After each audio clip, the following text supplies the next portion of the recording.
আসসালামু আলাইকুম। আজ আমি আপনাদেরকে সরিষা ইলিশ করে দেখাবো। এখানে আমি নিয়েছি সাদা এবং কালো সরিষা, এখানে পরিষ্কার করে নিয়েছি। এখানে নিয়েছি রসুন, পেঁয়াজ আর কয়েকটি মরিচ। এগুলো আমি একসাথে ব্লেন্ড করে নেব একটু লবণ দিয়ে। চলুন তাহলে ব্লেন্ডার করে নিই। এখানে আমি একসঙ্গে ওগুলা ব্লেন্ড করে নিয়েছি। এখানে মাছ, আর এখানে নিয়েছি আমি হলুদ, জিরার গুঁড়া, ধনিয়ার গুঁড়া, লাল মরিচের গুঁড়া, কাঁচা মরিচ নিয়েছি কয়েকটি, এবং এখানে নিয়েছি লবণ। চলুন তাহলে চুলায় চলে যাই।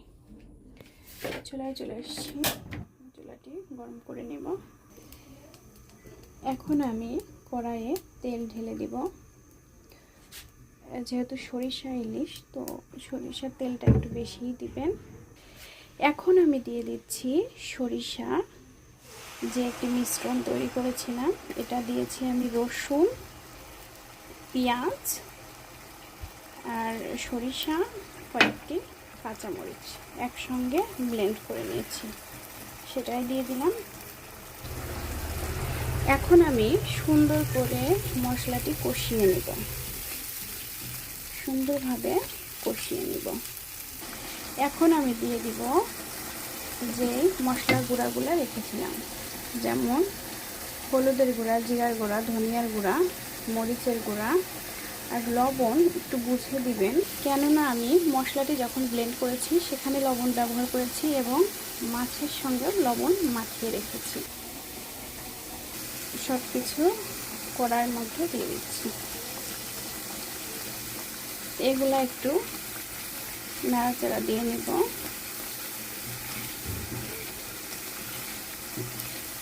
ব্যাস,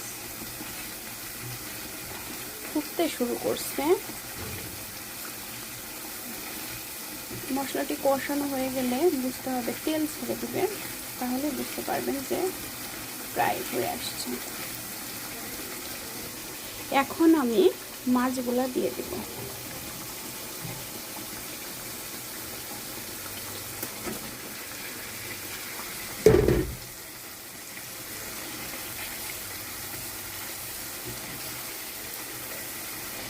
এখন আমি সামান্য একটু পানি দিয়ে নেব।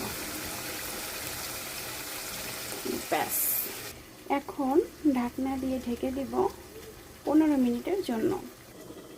ঢাকনাটি খুলে দেখব কি অবস্থা। হয়ে গিয়েছে আমার রান্না, দেখতেই পাচ্ছেন কতটা সুন্দর হয়েছে।